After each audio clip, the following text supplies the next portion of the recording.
Hello and welcome to the i3 lecture series hosted by the Masters in Digital Photography here at the School of Visual Arts.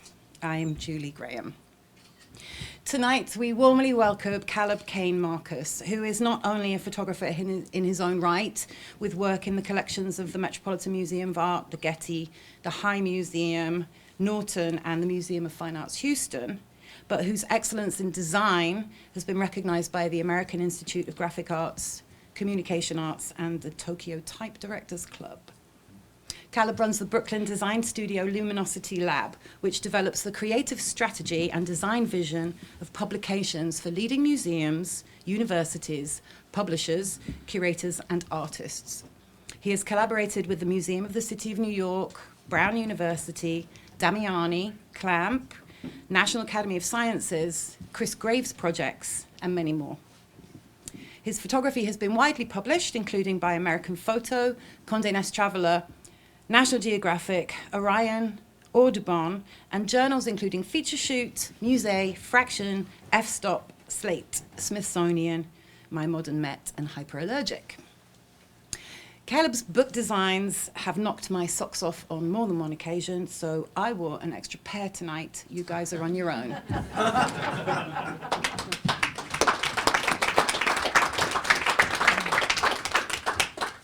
Well, thank you all for showing up on this beautiful, warm New York day, just like the last 5 winters that we've had here. So Julie gave me a couple of requirements. One, which was, okay, this needs to be educational. I mean, hopefully, whenever we talk, we have some kind of dialogue that's interesting. And the second was I had to include my own photography, which is something that I have not really been doing, as that is kind of from the past, like 10 or 15 years ago. But I took them to heart, and I started to think about, okay, you know, when we're on this creative path, what are some questions that I might have had earlier, or that we might have at different points along this path? And so I started to think about, you know, what are driving factors for me? And those were things like curiosity and being open to change, and, you know, having a fluid career and following one's interests, right? And so I sort of graphically mapped out one of many possible paths, because I sort of believe if one is open, it depends which road we take in the morning. If we go on 59th Street versus on 34th, maybe we bump into someone different, and who knows where we end up at the end. Maybe we become a dancer instead of a photographer, right? I feel like life is, at least for me, has been quite random and not something predictable. For some people, they're like, I want to be an architect. Known that since I was 12. I became an architect, and like, that's wonderful. But for me, I never had that easy path. And so what I did here is I was like, okay, I wanted to take it actually back way, way, way, way earlier, but I couldn't find any photographs early enough. I have like a photograph of me as a kid and had all of these cotton balls from like my mom's, you know, makeup or whatever, and I dyed them with Easter eggs to start playing with color, because color has always been one of my sort of curiosities.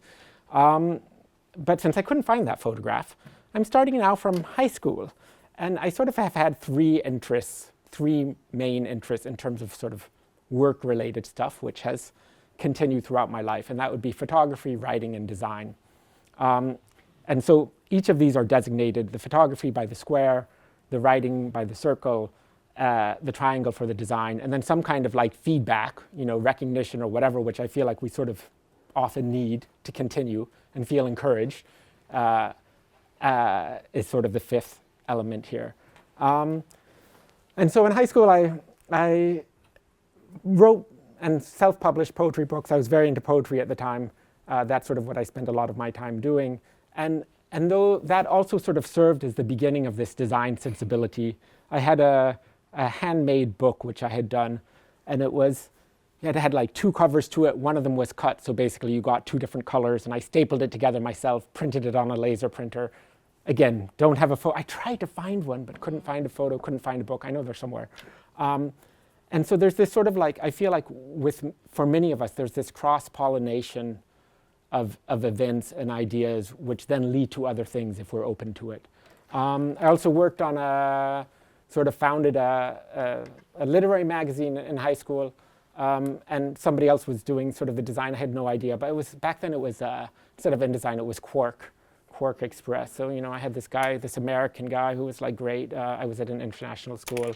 Then in college, ran an underground newspaper because we wanted to revolt, kind of, and that seemed like a good way, so we would like sneak them into, the staff mailboxes and things when nobody was looking. There were no cameras back then, so it was sort of easier to do that.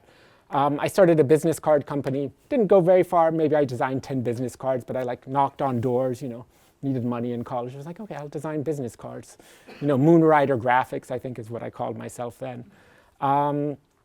And in college, I studied poetry, and I ended up with a degree in poetry and minor in photography. So then I came to New York. I walked into Ralph Gibson. My mother had climbed Denali, Mount McKinley in Alaska. Her climbing partner had dated Larry Clark. So this is like these random elements. And they're like, hey, yeah, so Ralph Gibson, he's in New York, I can get you an intro. I was like, great. So I come with this terrible portfolio. I go over to his studio. And he looks at it, legs crossed on his leather couch. It's like this. He's like, great, see you later. So I get to the door.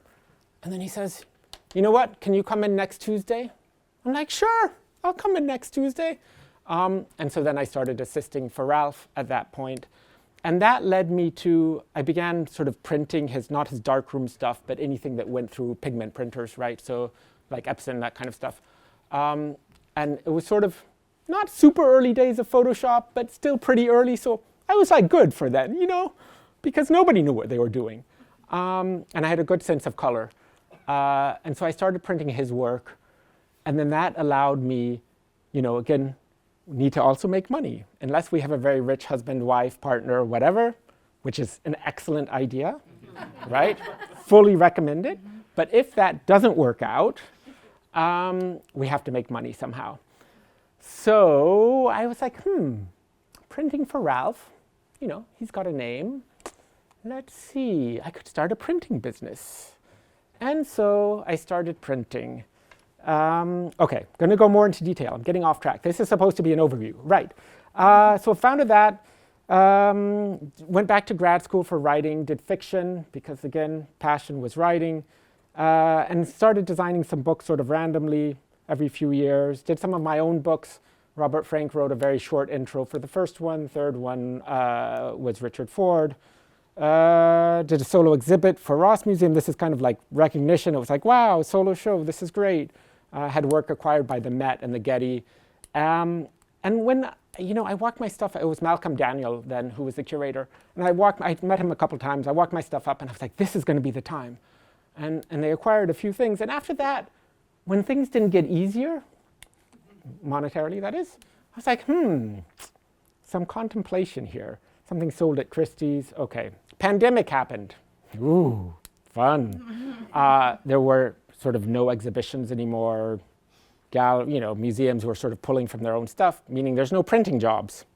And I'd sort of been wanting to sort of shift. So I changed my Luminosity Lab, which was printing originally. This was about 5 years ago. To a design studio that really focuses on sort of books and exhibition design. And the first sort of recognition in that way was for Stranger Fruit, which was this book by John Henry and published by Chris Graves. I'll go into that a little bit later. More stuff happened, great, wonderful. Did some stuff for City Museum of New York, Staten Island Museum, Brown University. So these were again, getting feedback I think is very important because it energizes us. Okay, so here we have one photo that I could find. This is a show that was at Mary Boone of work that I had printed, an exhibit of Ralph Gibson, and this sort of goes to that Luminosity Lab. So we're sort of getting the overall view and then going into a little bit more detail. Did some work also for Mary Ellen Mark. Here's one such example, pinned up on my lovely magnet board that I had. Those things there's something very alluring about magnet boards, especially when they're white. And it's like matte white. Donna Ferrato did a bunch of printing for her as well. Here's one example of that. Walter Yost, this is one of his iconic shots. Did some of the Muhammad Ali stuff as well. This is, the Jordan Blue Dreams something, maybe it's called. These were the photo books which I had done of my own work, starting from the first to the last.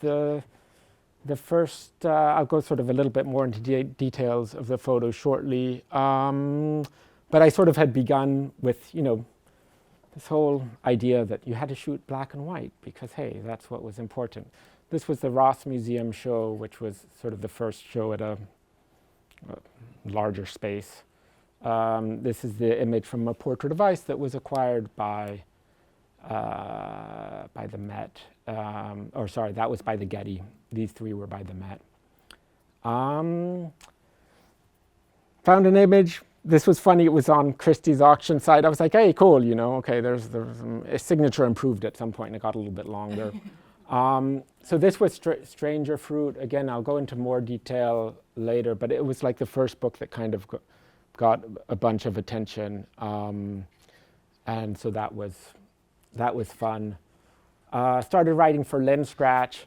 And the reason I bring all of this together is because sort of the more we're out there, I sort of feel like we have to be everywhere. Like there's a big difference from being almost everywhere and as everywhere as we can be at least, right? And it doesn't take that much more energy. But suddenly then there's this momentum. It's like that analogy, pushing the ball up the hill. Well, if you can get it to start going downhill, life is definitely a little bit easier. So I think I finally have gotten the hill, the ball to go downhill, which is nice to do, which I was never able to do in the photography, right? But with the design, I have been. So this is City Museum of New York and Staten Island Museum projects. This was the first one for Brown University and Carrie Mae Weems. Did a little bit of curation. This was one for LOSNR, which is in California, framing identity. I brought together 3 women who I've worked with and had done books with, and we're all sort of looking at identity, both culturally and closer to home. This is Hannah Altman's work when they were photographs. This is Jennifer's work, and it was all paintings and drawings. And Katie and Meredith had installation art and also these sort of paneled pieces of laser cut leaves, which also we had used on some books, which I think I have in here as well. Just most recently, it was kind of it's really fun to win an award. I got 3 for AIGA, so that was cool. Never happened before for 3 different books. For Lost 4, which was for Chris Graves' projects, and it was 10 different artists. And I'll go more into that later as well. For Close to the Bayou and for the Staten Island Museum. So one of the things that I've always been curious about is color.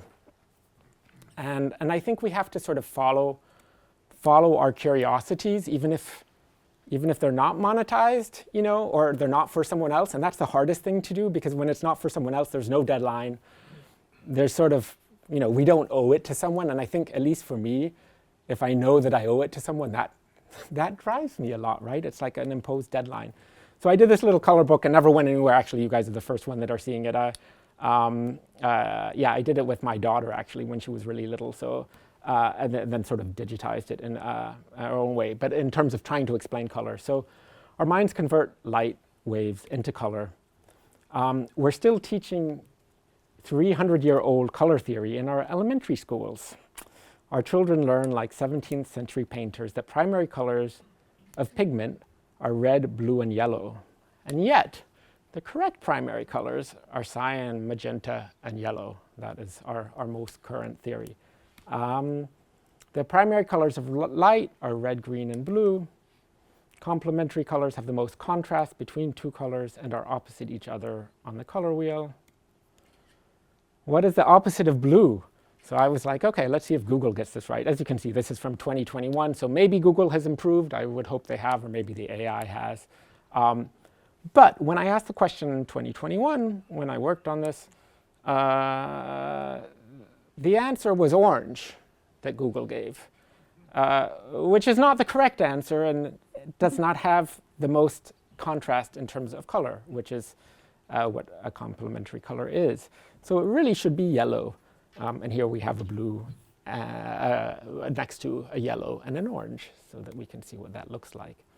Now, photographs are edited in red, green, and blue because monitors are light versus pigment. So we really have two sets of primary colors, which is where we start getting confused, because how do we make orange out of red, green, and blue?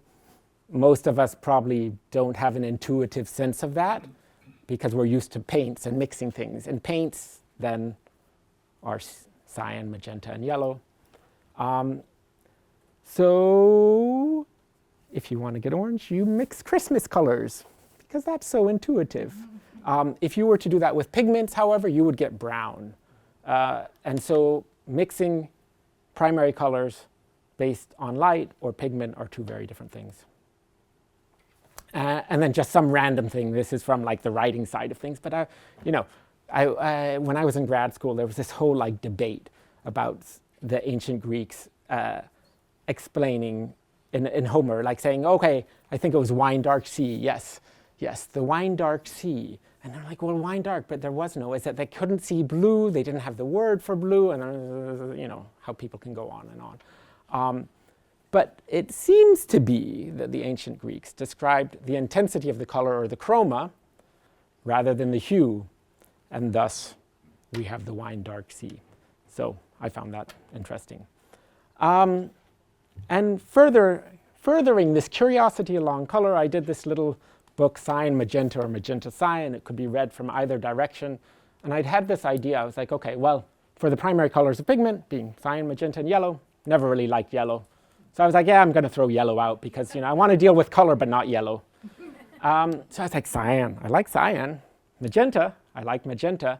And I thought, okay, what if I start with like a tiny dot of cyan or magenta with very low density, and every page that you turn, the density increases and the size of the sphere increases. And I was like, God, that's a really stupid idea. But then I did it, and I'm like, this is kind of fun. So made a book out of it. I don't have all of the pages. This is already part way through, but basically every page turn increases 5% density as the circle gets bigger. The book is a square, so eventually when you get 100% density, you no longer have a circle, but you have a square. So you've transcended shape as well as dealing with color. And it's just this very, very basic idea. The thread, as you can see, is also cyan and magenta because, hey, we like cyan and magenta. And now you can see it getting bigger. It's sort of losing its circle shape, and it's going to become a square. We still have the corners a little bit, so we're probably at like, 95% now. And then you layer the second color, right? Now this is layered. This is 100% cyan on the bottom with magenta, whatever percent we're at, 15, 20, I don't know. And it's getting more and more intense as the circle is getting larger and larger. And then it starts subtracting. And we start subtracting now the cyan. We have this little dot left. And then we start subtracting the magenta until we're gone. So you can choose either direction, and it goes to 160 pages of just cyan and magenta, which might be insanity, but curiosity of color, right? Okay, photography. Promise some photography? Okay. Silent Aftermath of Space. This was my first project. I sort of believed that black and white was the only way to go, and if you didn't shoot black and white, it's no good or something. So I had my Mamiya, my Mamiya 7 rangefinder, and could hold it really steady. Everything's like an eighth of a second because I was shooting in the nighttime and whatever, all of that. So this was sort of the first project that I put out, and it was fun. But I realized I like color. So as much as I enjoyed this, and many of the spaces, they were all around New York. They were all photographed, from around midnight-ish, and sort of more the edges of New York, generally speaking. And a lot of these spaces are now gone, obviously, because the city changes. Then a portrait device. This was really the photo project that I guess got the most attention, I would say. And I was visiting Patagonia. I took my camera, of course, because that's what we photographers do. We take our cameras. And went on this expedition of Perito Moreno, took some pictures. And I thought, well, can I get like just the glacier, get rid of the, not that you can really get rid of the horizon, but get rid of reference to a horizon, to have only ice and no horizon, no land in the background. So we sort of can't get a sense of how big or the scale of the ice. And so this is how they started. And it's, basically they all have mostly sky. You can kind of see a cloud on the projector on the sort of upper right side as well. So these little details. And then you have the ice on the bottom fifth, maybe. But they're really mostly sky. And they're mostly portraits out of the bunch. I think there were 30 photographs total. And there's maybe 5 landscapes and the rest are portraits. So also to think about this idea, normally, well, landscapes are landscape, horizontal. And so how does that change sort of the dynamic and the energy? And then really looking at color as well.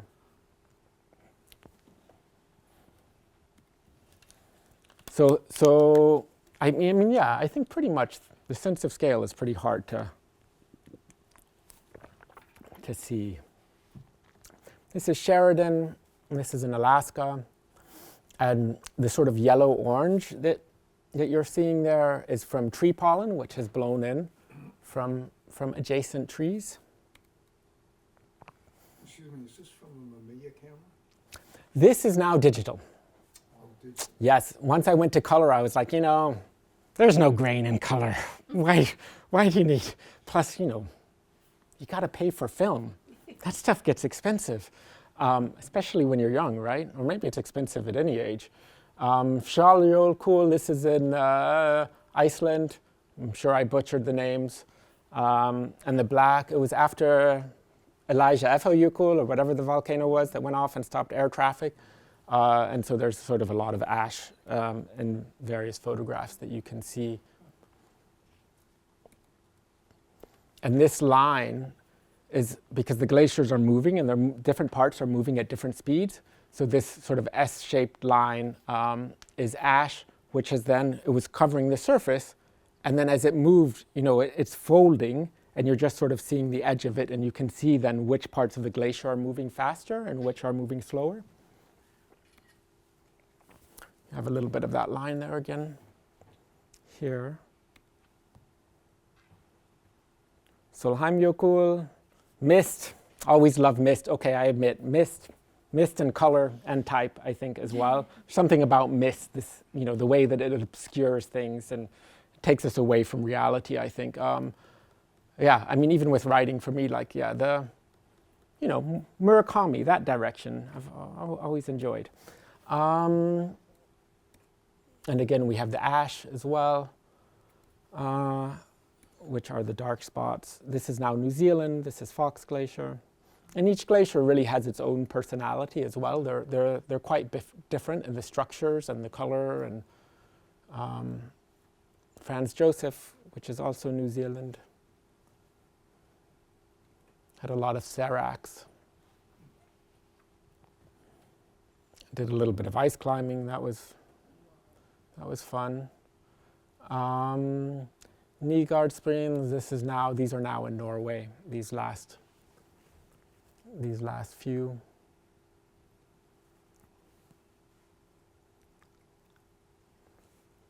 Tangsbergdalsbreen, also in Norway. Like you can see, this is much gentler now. It's sort of like rolling hills of ice. It was raining the whole time, so all of these are taken in the rain. And my camera in a plastic bag. That always makes you feel good. I had to kayak out to this glacier. So first kayaked and then... How long ago were these? Oh God, I'm terrible with time. Let's hold the questions to the end so we can get them on recording. We'll go do Q&A then. Keep going. Hold it. Hold it. Okay. Now I feel like I need to go to the bathroom. No, I'm kidding. Okay, so... Right, okay, then after that I was like, okay, what am I going to do next? Always loved India, had been a couple of times. And I was like, yeah, I'll follow the Ganga, the Ganges River from the beginning to the end. Sounds like a great idea. It's only 1,500 miles. So I spent 44 days and I followed the river. And I photographed basically within, 100 yards of the river or something like that. And this is a selection of the images from that.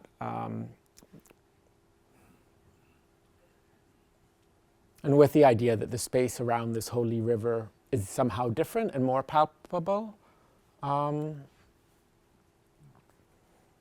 all of the titles of the images are sort of very pragmatic of what's in the image, and then it always ends "and space" to sort of give this idea that it's really about the space rather than the materials of the images.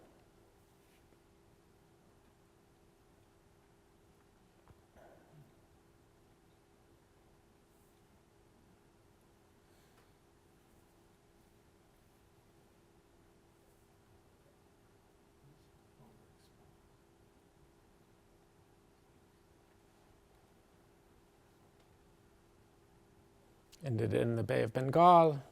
Okay, brief movement after death. And I was like, okay, I want more color. What can I do? Because I like color. And I was thinking about death, always thinking about death, you know. I mean, who doesn't? If you don't think about death, well, you got to think about it at some point because it happens to all of us, right? So hopefully we have enough time, we have the luxury of time that we have the ability to think about it. And so this is a grease pencil, which is basically like on a string, kind of, and moves back and forth like a pendulum in order to make the marks. So they were like unique prints. And again, we have ocean. So the ocean is at the bottom, you know, sort of the bright white. And then we have all sky. And then we have the marks from the grease pencil. And this was a series of, I don't know, maybe 30 images or something like that. But really exploring color again. And the materiality and the layering, you know, was interesting versus just having that flat surface of, well, it's still a flat surface, but not as flat as only a photograph. Then this is after, well, the first time this administration became enacted. And photographs of skies ripped in half, showing our lovely division possibly, and then repaired, taped back together, and then gold-leafed within the crack. And I think there were maybe 20 of these or something like that.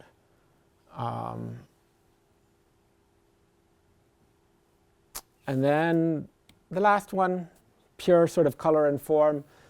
So there are photographic images that are printed on kind of like a watercolor paper, and then using a watercolor pigment to sort of paint over that central line of light, and it gives it basically a color that couldn't be created on an inkjet, and also giving the paper more texture then because the water has now touched the paper and it sort of changes the surface so it's not as flat again.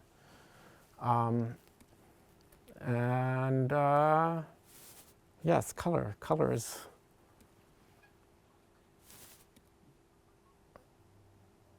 is a wonderful thing.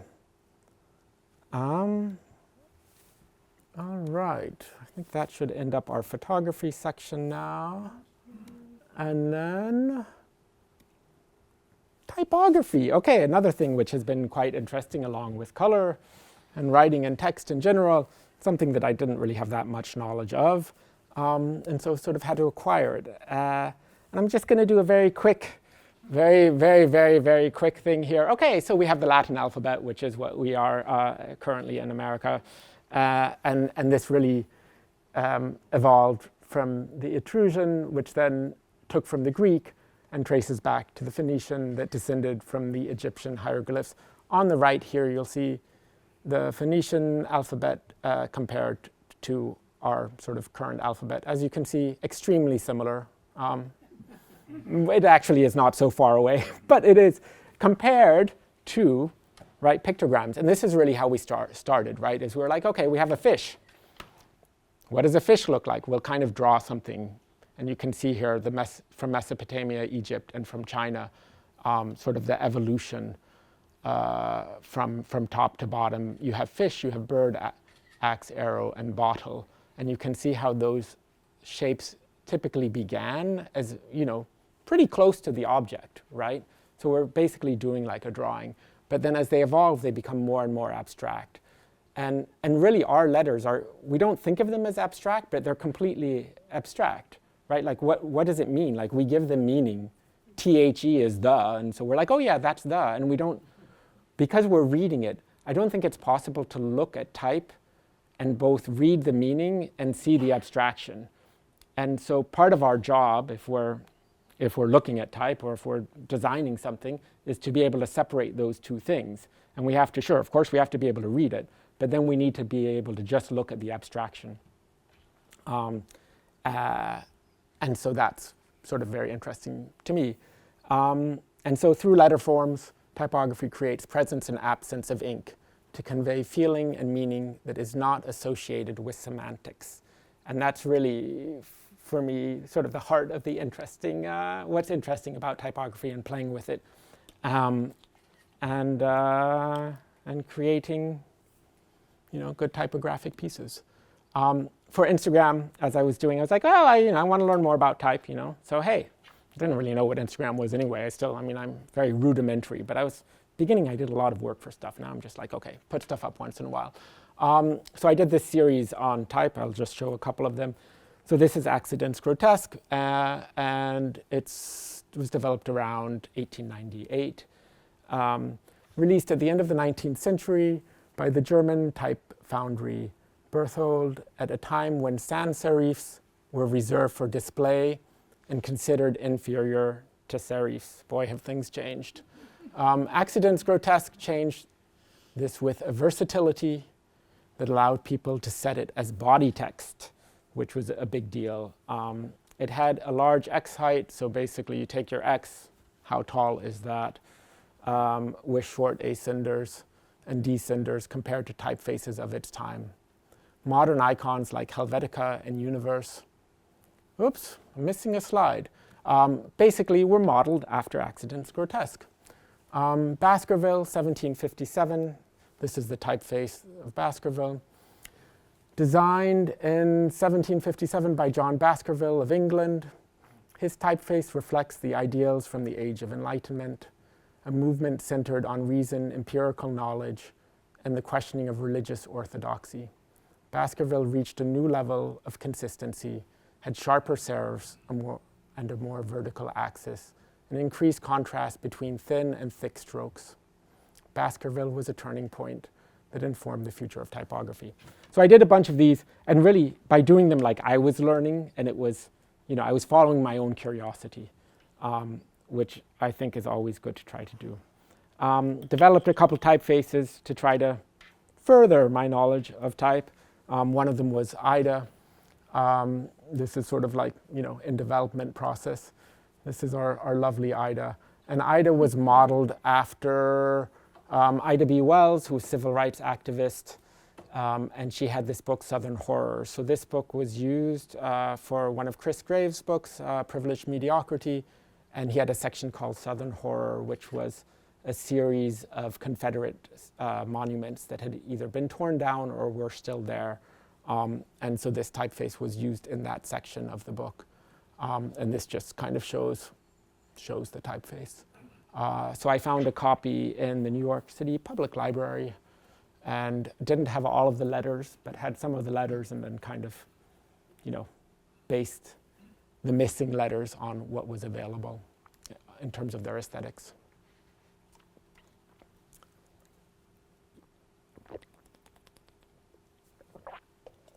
Periods look very different in all typefaces, as you can tell. Okay, Golden Dawn, another one. And this was, did a book for Justin Aversano, and it was Smoke and Mirrors, and he was kind of like the wonder kid in NFTs. I think one of his NFTs sold for $1 million at Christie's or Sotheby's or something, and he rode that wave. And it was on the tarot. So I started doing a bunch of research into tarot, because again, we gotta be curious, right? So we always wanna research our topics. And as I was doing it, I found out that A.E. White and Pamela Coleman were the creators of the most famous tarot deck. They were also members, missing a space, of the Golden Dawn, a secret society devoted to the occult and metaphysics. And the foundational documents were written in a cipher. A cipher is basically, you'd have a little drawing or something, and you switch that for a letter. So it's like a very basic code, typically, where a letter was switched with a symbol, right? So this is the book using some of that cipher that I sort of recreated into a typeface. And these are some examples of saying something which we could decode, possibly. So that was fun.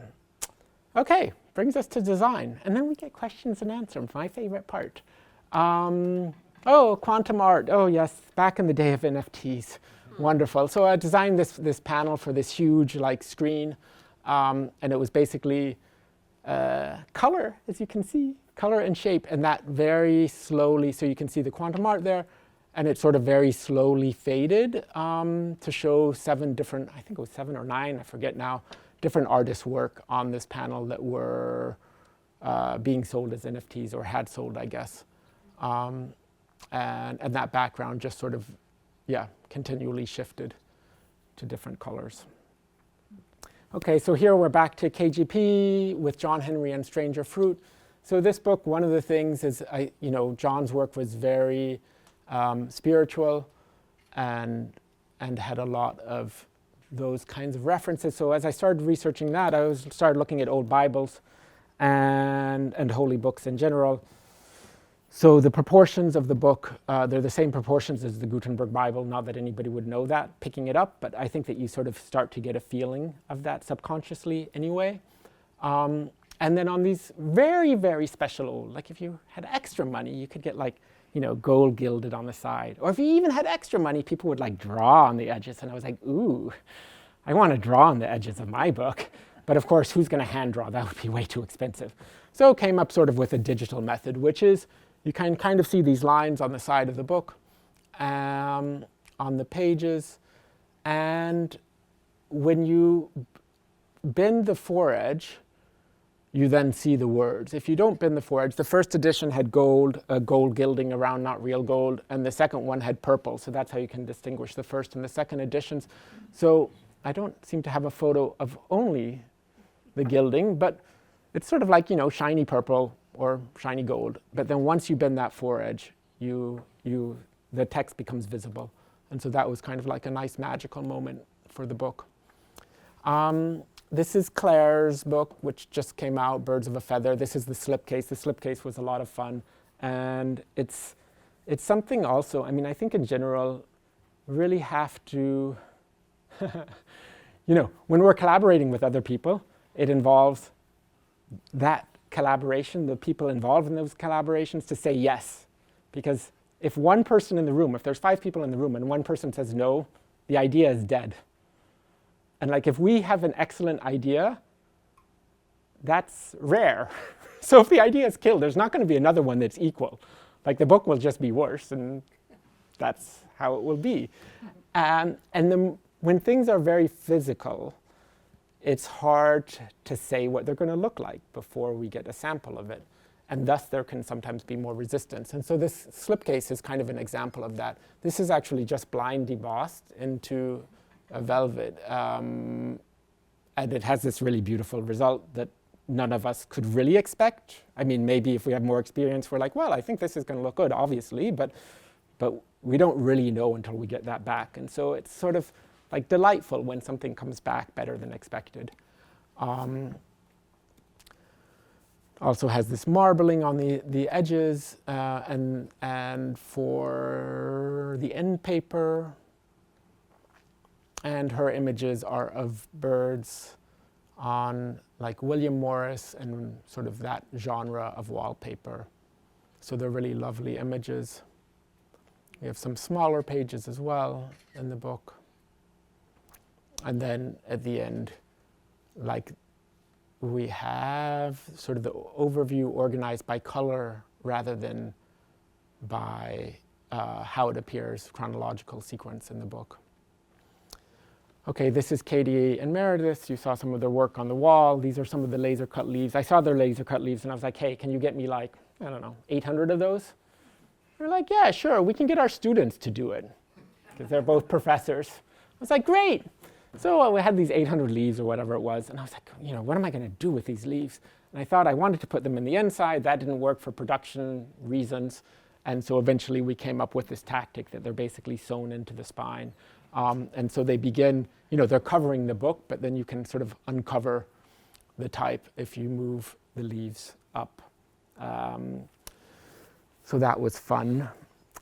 These are Katie and Meredith and their suits. This is a film still, so they've made these entire sort of ghillie suits from these laser cut leaves that are printed. These are old Audubon drawings that we blew up, 20x or something to get these little bits from. The same here. And in the middle of the book, we have these 3 different page sizes, and on the smallest, we have the script that goes. There's like maybe 2 or 3 installation monitors, so this is the script from those monitors. An essay, some Instagram people complaining about they wouldn't blend in or something. This isn't a very good hunting suit. Well, you're not really getting the point. This is Staten Island Museum, taking care of Black Angels of Seaview Hospital, and this was like the tuberculosis center back in the day and had like the cutting edge treatment. So it was sort of a very interesting scholarly work. And these are some of the nurses who were there administering the treatment, and of course under-recognized at the time. This is Hannah Altman, St. Lucie books. We will return to you.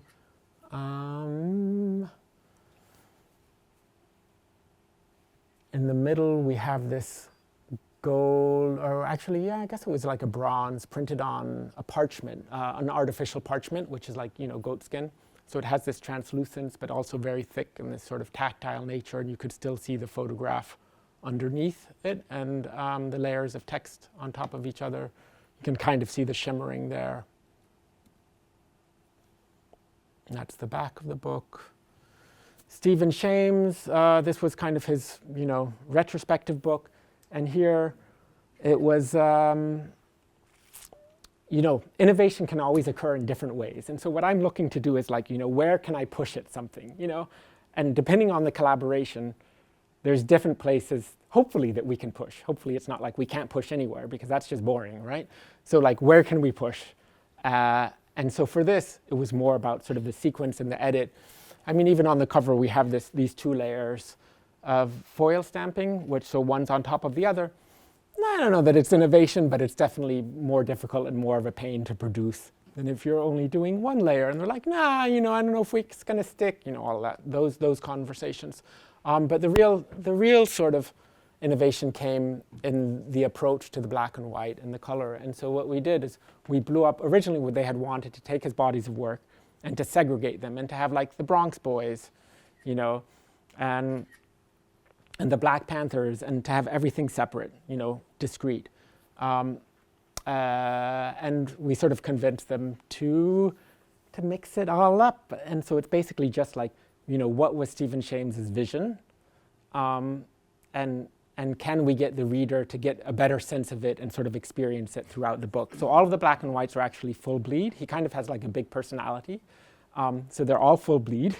And the color images actually have a border, which is kind of the reverse of what you would normally do. And the color images are in their own discrete sections. So the only interaction that we have between color and black and white is at the beginning or the ending of those sections. And the color is all on a very glossy paper, and the black and white is on a more matte paper, which plays out sort of nicely materially. And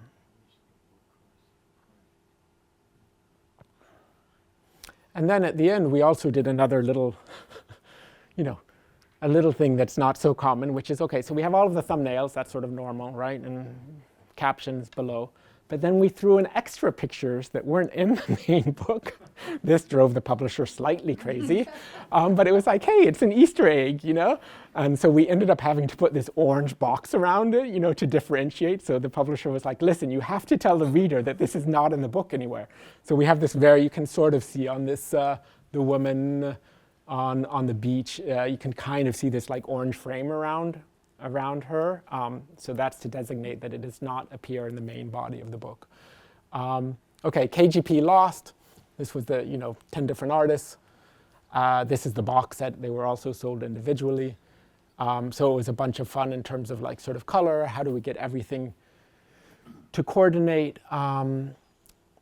These are the cover, or a few of the covers. This is Richard Rinaldi's. And so took this concept of like, okay, if we're lost, like how do we create this feeling of lost and how are we found? And so all of the covers are like very sort of straightforward. We just have the image, and then we've actually done a UV gloss everywhere except for on the name itself, and so it sort of becomes invisible / visible depending upon the lighting condition and the angle of the light.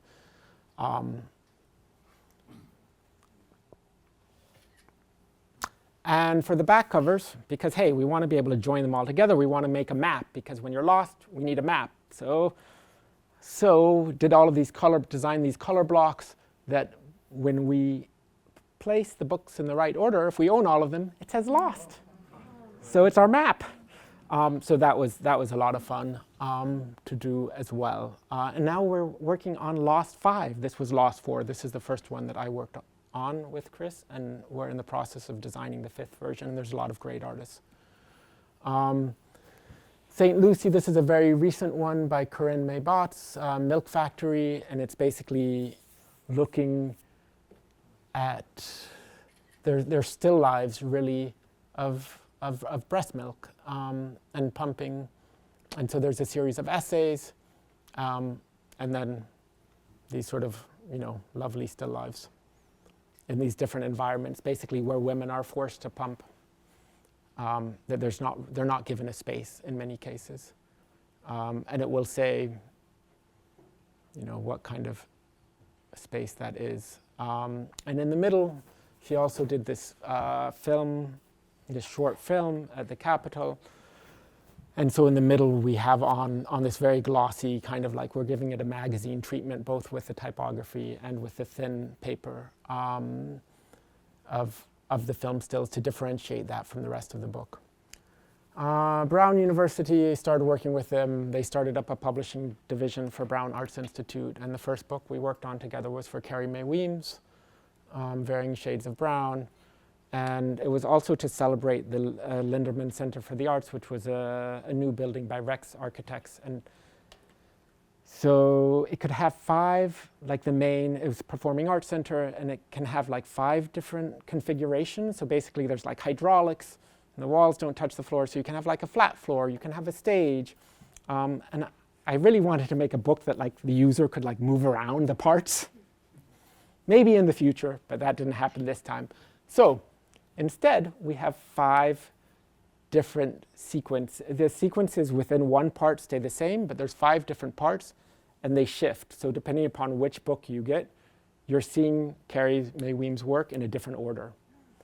And so that was kind of the innovation there, because we expect, and the funny thing is that like if you just see one book, you don't really get the feeling, but for everyone who has seen 2 books, like it's breaking our expectation of this static object, because it's no longer static. If we have 2 books next to each other and we've just looked at one and then we look at the next, and that order in which we're seeing the images isn't the same, it's like it breaks something, which is like really beautiful. It's this beautiful little moment.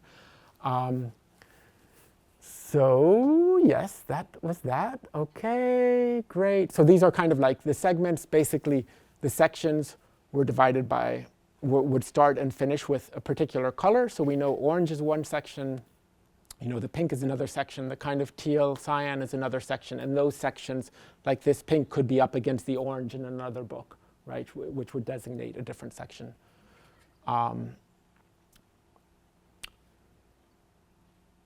And here you can kind of see this purple section. These are 4 different books, and you can see, in one it's up against a gray, and another it's up against the blue, the pink, the orange. And so that would designate that there's a different material coming before it, a different body of work. And this was projected on the back of the building, and the outside of the book is, sort of referencing the scallop facade of the building, and that the materiality as well. So the type is sort of moving up and down a little bit in terms of physical space. Okay, this is a very recent one with a lot of fun, no photographs, but had a lot of fun with it, all these feelings. by Anna and published by Academy.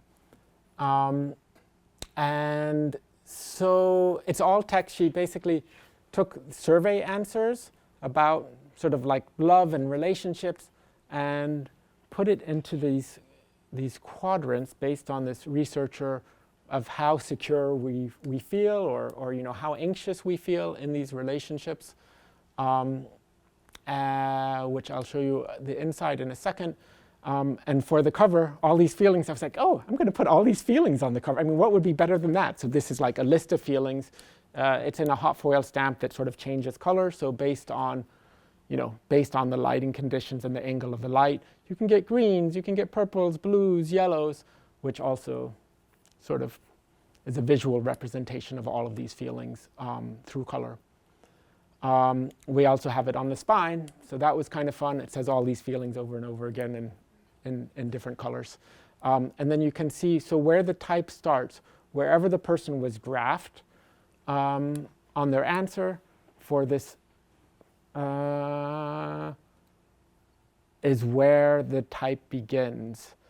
And it goes in a vertical line, so it's sort of making it sort of more sculptural and just slows down the reading a lot as well. And it comes very close to the edge, which adds more tension because for a lot of what people have shared, it's not always necessarily comfortable for them. You know, I abandoned myself. This one is, oh God, that's hard for me to read up there. Maybe I'm not great in bed, or I'm a little fat, that one says, right? So, you know, there's not, you know, different intensities. And then this is basically where all of the answers were charted in terms of the quadrant, and they're just shown as different colored dots. So once you get to the end of the book and on the essay, that's what you see. And the wonderful photographs are by Justina, the book photographer, for most of the photographs here. So thank you to her. And a couple of the photographs are by the lovely Stephen. And questions and thanks to SVA and Julie and Tom.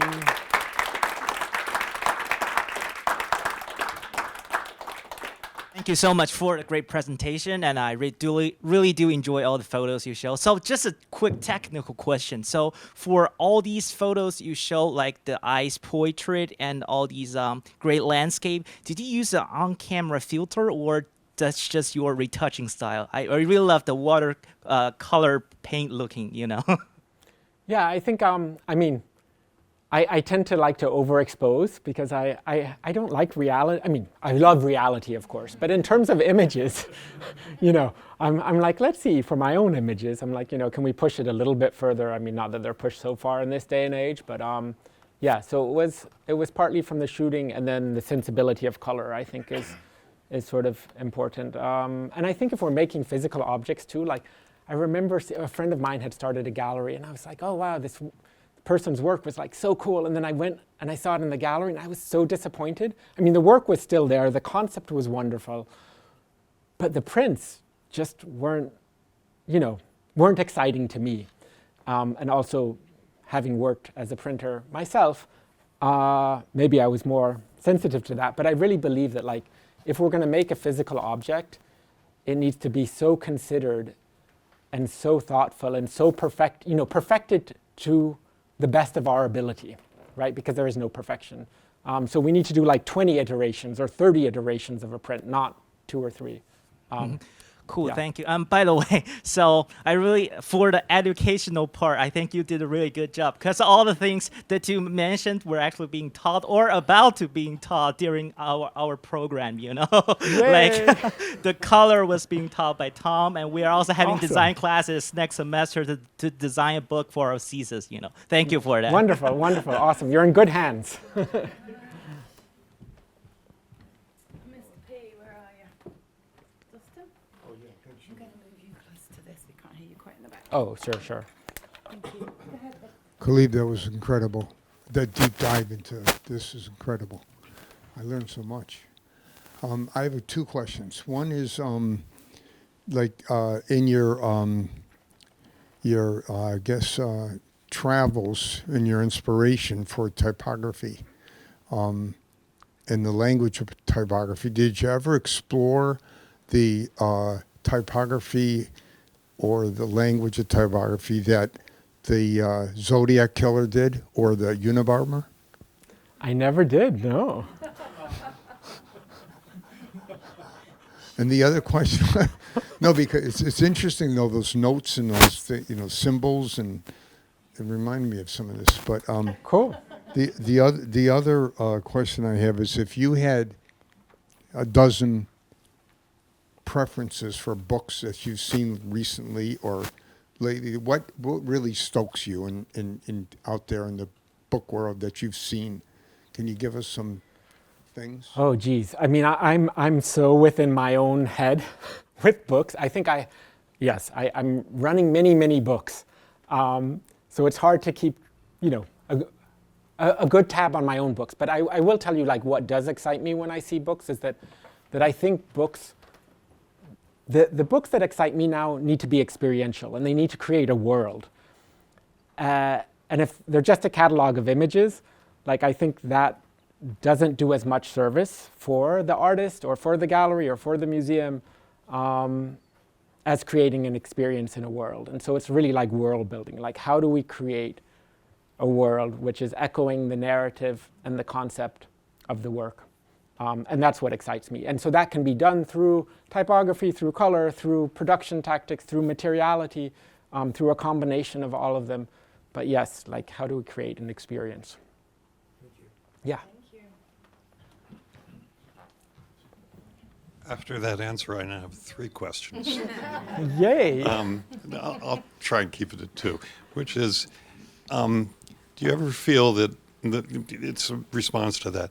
Do you ever feel that when you're creating this new world, that it does a disservice to the work itself because it creates all this stuff around the work rather than allowing you to just see the work?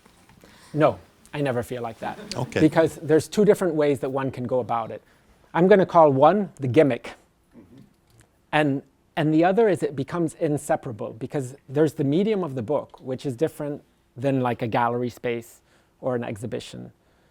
And if we're not creating something which is taking advantage of the medium of the book,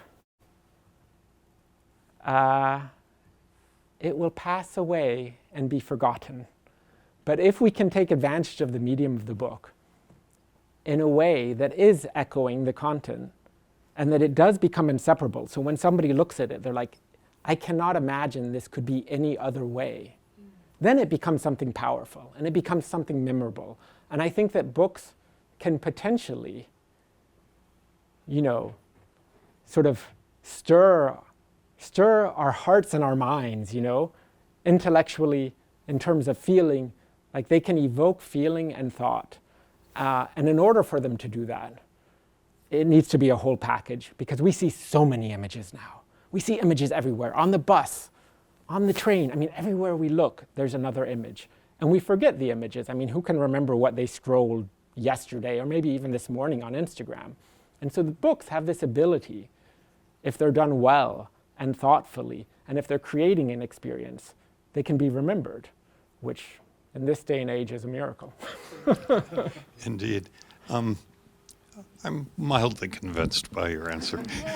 The other question is, I'm going to leave one out completely, but I'm interested in that you're wearing a number of hats. This is something I do myself as an artist. And right at the end, when you were doing the Lists of Feelings book, the typography began to really suggest to me, in part, the typography that you see in a poetry book, or the words began to feel kind of like poetry. And I'm wondering to what extent these different hats that you're wearing, you mentioned poetry. Does doing poetry then affect your graphic design? Does photography affect your graphic design and vice versa? And do you think about that much, or do you just do whatever one thing you're doing at the time and focus on that? Yeah, I mean, I think, we are not segregated within ourselves as human beings. So I think like everything that we do potentially influences everything else. And so, maybe looking at a waterfall and suddenly seeing, with this feeling that the droplets are slowing down and that we can like track these individual drops. And then maybe that relates to typography. So I sort of feel like everything relates to everything. I don't consciously try to get it to relate. But I think it all informs each other. I think sometimes as artists, a lot of what we're doing is not conscious. A lot of it is like some sort of under the radar consciousness. That, but as both a painter and a photographer, I'm constantly thinking about and comparing one to the other, and I think I learn a lot from one that ends up in the other. Yeah, for sure. And I see that in your work too.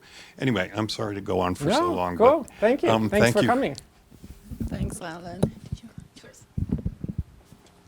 Hi, thank you. I have 1,000 questions, and I'm going to try to keep it to a couple. One, where did you go to school for your graphic design background? Did you study graphic design? Never went to school for graphic design. My MFA is in fiction from Columbia. And my undergrad was poetry and a little bit of photography. Beautiful. I love that answer. I'm a struggling photographer, graphic designer, so it's like the two worlds. I'm watching it all happen. And then circling back to the ice photos, how long ago was that? And have you ever looked at what has happened to those icebergs at this point? I think maybe 2012 or 10, I can't remember, but something like that. Dates have never been my thing. So yeah, somewhere around that time period. I have not gone back to any of the glaciers. I have sometimes thought about it, but yes, they're melting. One last question. So of the designs of the photo books and other places, are the artists reaching out to you, or are the publishers reaching out to you, or is it a mix of the both? Yeah, so I have sort of three main types of collaborators, which are sort of the artists would be one, the publishers would be another, and then museums and galleries are the third. And so it's sort of a mixture of those. Sometimes I'm hired by the publisher, sometimes by the artists, sometimes by the gallery or museum. Amazing. Thank you. Yeah, sure. So along the lines of what you just answered, how often do you say no to projects that come your way? Well, I have a whole list of potential reasons, let's put it that way. I mean, at this point, I have the luxury of, for instance, being able to say, I want to the best of my ability, only work with people that I like. So as much as that can be judged from a first couple of meetings, I definitely don't want to work with anyone that I don't like. If you don't like the project, it's probably not a great idea to do that either. So I would say those are two things. And then, it's hard to judge if it will be a good collaboration or not. But if there's the sense that it won't be, which can sometimes be different than liking the person, that's a good reason not to collaborate, because it's not in the service of everyone. I recently once had to say to someone, I'm sorry, but it's better off that we had started working together, and it wasn't in service to either of us. And so I said, listen, you got to find somebody else, basically, because this isn't turning out. And the collaboration is really so important that nobody, and the larger the collaborators, the more collaborators they are, the larger the group is, the more difficult it is. Because if you have 5 people versus 3 versus one other person, it's whole different levels of complexity. But if there's any ego in the room, the project's going to be worse. If there's anybody, naysayers who just they need to, maybe that goes with ego, you just need to put your foot down and put your voice out there and say no, project's going to be worse.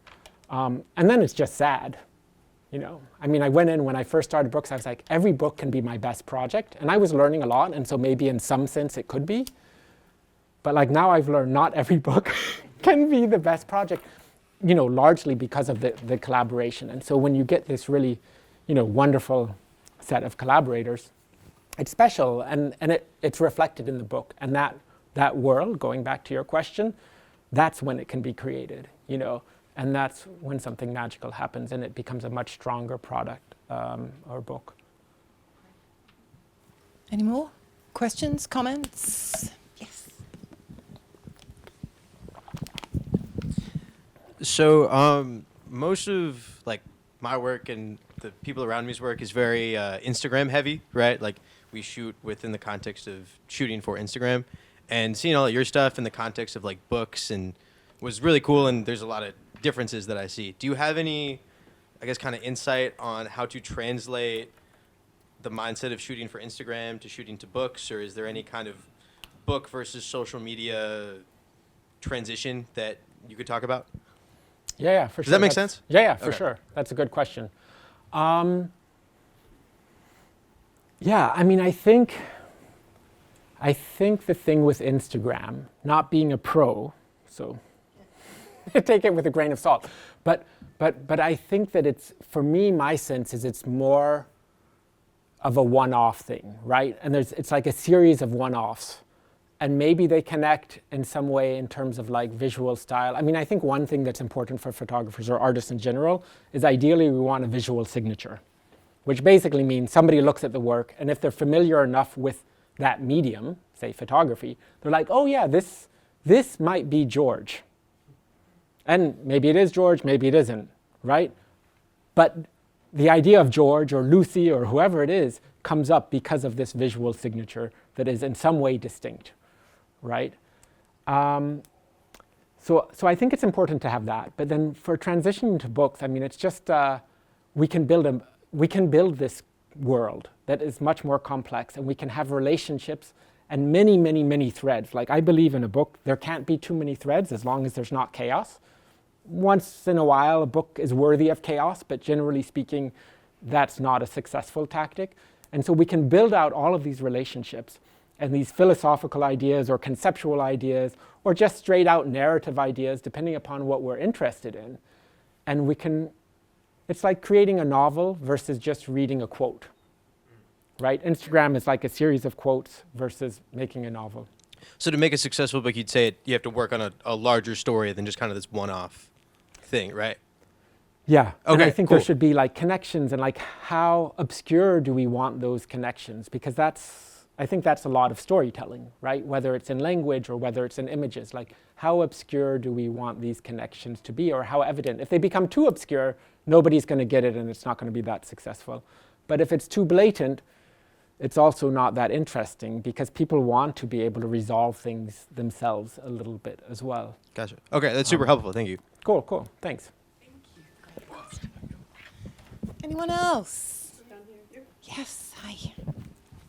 So I really appreciate you sharing like your experience, especially like after pandemic, you have like shift your focus from like photography and like the work you've done like previously to like book design and like everything else, and also like the NFT works. So just for like, do you have like any suggestions like for young artists or image makers about especially doing this weird timing, of AI and everything? So you have like any suggestions for them, like about probably changing like the traditional, subject of photography and image making, do something new, or yeah.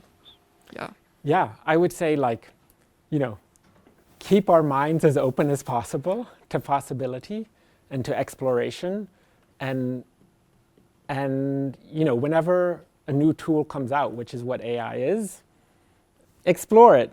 Maybe you don't use it, maybe you do, but like get the knowledge so that we really understand it firsthand and not from like third-party sources. And then to create, however we end up creating our work, if we end up paint splattering, if we end up AI and paint splatter and collage, whatever it is, produce 10 times as much as you think you need, or work 10 times as much. It doesn't have to be necessarily like quantity, but in terms of hours, like our medium requires many, many, many hours of work. And so I think, at least for me, when I was younger and like with my photography, I've put so much more work in the last 5 years into the design than I did in the photography. And had I done the same with the photography, maybe I wouldn't be a designer now, So, yeah, I would say like we got to spend a ton of time, and ideally, especially in the arts, since it's not paying our bills, probably, especially in the beginning, make sure that we really love it, and that it's not just about the image, because I feel like sometimes, no matter what the career is for people, it can be just about the image. Like, I'm attached to my image as a designer, I'm attached to my image as a photographer, but like that's not going to be enough. Like, we have to have some passion, because there's going to be other people who are going to work, 300 hours a week, or since we know there's 300 hours in a week, there's going to be people who work an equal amount. And so in the end, the differentiator is going to be a combination of the work plus the passion. If the passion's not there truly, and we know if it's there, right? We can say it's there for somebody else. We can I'm passionate about dance. But we know if we really are. And if we're not really passionate about it, it's going to be very, very difficult to become successful. So if we have the passion, then we have to be willing to put the hours in, which is also a pain. But at least we know we have the passion. And then it's like, okay, am I willing to put the hours in? And I would say try 10 times or at least 5 times as many hours as we think. Thank you. Yeah.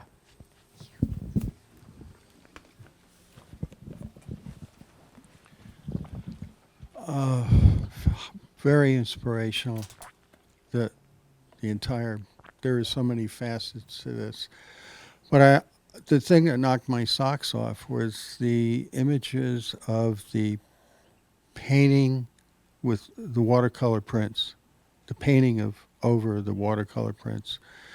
Years ago, I used to do that with a graphic arts process for commercial use. And I would love to go and explore that avenue of creativity.